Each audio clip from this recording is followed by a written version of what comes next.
Well, hey folks, it's your old pal, King Waspinator, and we're finally here in the new house.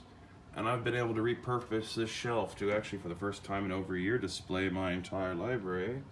And so, since my internet is otherwise out, aside from being able to 5G things through this phone, figure I'll give you all a little tour of the King Waspinator library. Over here, we got my little comic section, mixture of a couple old classics and some newer things I've been trying to get into. The new X-Men is fucking weird. Like, I don't know if they are consciously aware that they're writing them as bad guys, but you know, hey, Liz and Beth, those are some good books. They were kind of hard to find. Some Transformers classics. Probably the best thing that Marvel's been doing is the Savage Avengers, which are basically just Conan meets various characters from the modern day Marvel universe. Moving over here, we got some BattleTech box sets. And my section of the library, where you actually have a little thick little wad here of books that I've written. And just some actual real books, I guess depending on how you define books.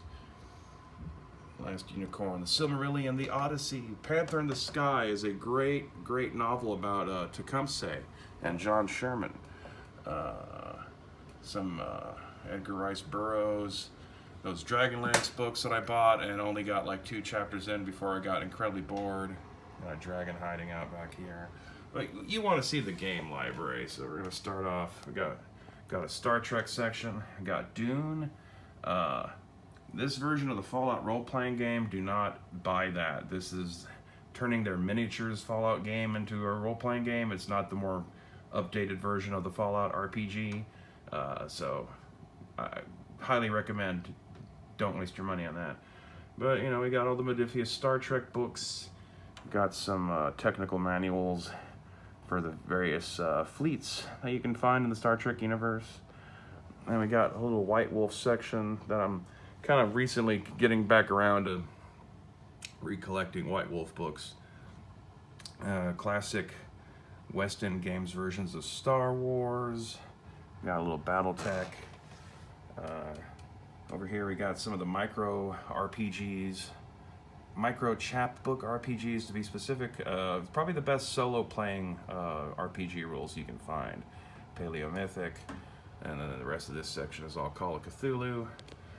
Over here we got, you know, all the D&D ripoff stuff. Old Swords Reign, one of the Tome of Beasts, Class Builder is actually a pretty good book.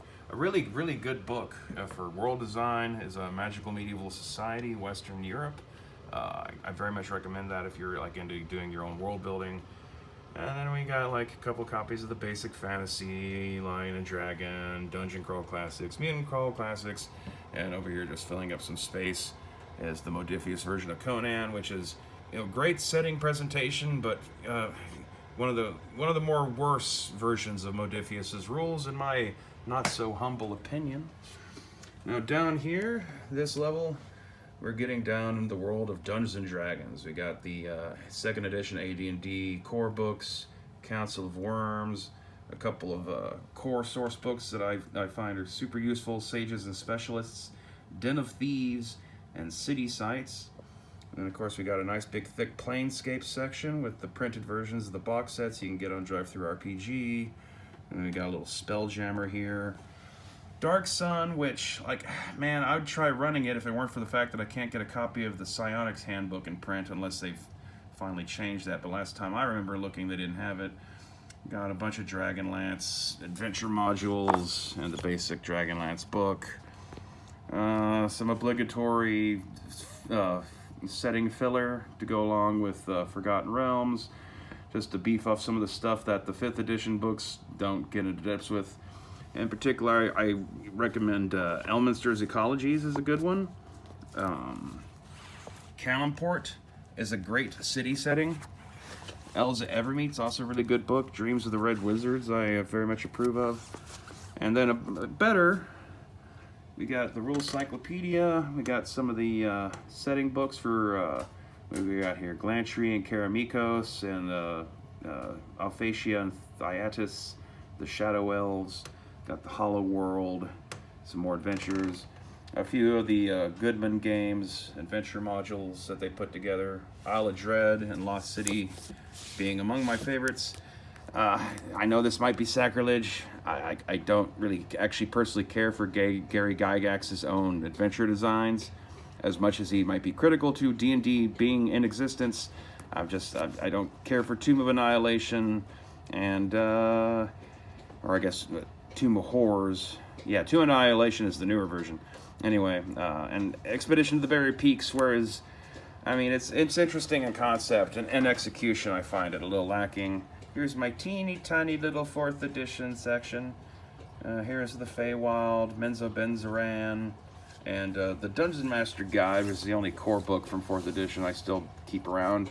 I actually surprisingly like this one as far as DMGs goes. This because it did one of the best jobs of clearly like laying out what you need to put into that version of D&D adventures in order to get people to level up, which I feel like more adventure design needs to be hinged around the idea that the characters need to be leveled up. That's the main goal that you have as a game master, is to get your players to level up. And so designing the adventures so that they gain enough experience to level up by the end of it, you know, I feel is kind of key. So anyway, as you can see, we got a bit of a swath of 5th edition books to finish things out with. All your core books. I got 3 copies of the Player's Handbook because that's, if you're running things, you know, these books are expensive.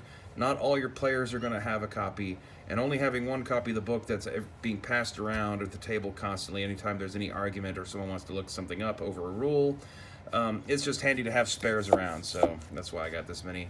DMG Monster Manual, all their rules expansion books, Ravenloft Swords Coast, and then we got our settings based off of Magic the Gathering card games, Saltmarsh, Curse of Strahd, and yeah, the adventures.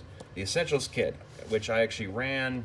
You can see some of those videos on my older channel, King Waspinator Vault. Of all the various products here, in terms of like times I've run 5th edition D&D, the Essentials Kit ended up being like really, I mean, it lives up to its name. It was pretty essential. Led to some good times. Got some tactical maps, DM screen, all that kind of shit. And then here, down on the bottom, the Palladium section. Starting off with some books for the Palladium Fantasy Role-Playing Game. Then we got the Savage Rifts. And then we got our Ninjas and Super Spies and Heroes Unlimited, Rifts Chaos Earth. And then we start to scan slowly through the actual Rifts core books, source books, Rifts Mercenaries, Rifts Black Market. That was a pretty good book. Sorry it's a bit shadowy over here as we get down to the bottom corner. The Coalition Wars series, and then go through all the Dimension books before hitting up the various Rifts World books, extending all the way out here to Sovietsky. And that's it. This, if anything, if you're like curious in buying any of the books that I've written, perhaps seeing what kind of stuff I have in my collection might, I guess, maybe inform you a bit as to like my sensibilities and, you know, like the sort of background information that I have in mind when it comes to game design, and the sense of like what my tastes are and how that might reflect on what we have here in my products, such as Orc and Bone or Expedition to Ancient Egypt or Dracula's Carpathian Christmas. Also, you can get a bunch of my actual old novels, which I don't entirely recommend. I wrote them when I was in my early 30s, but they're still available if you go on Amazon and look them up. So that's about it. Thanks for watching. Be sure to hit like, and I guess hit like and hit like some more, because that's all we're allowed to do on the internet is only like things. And so, yeah, in the spirit of liking stuff, just turn off this video. What are you doing, you voyeuristic weirdo?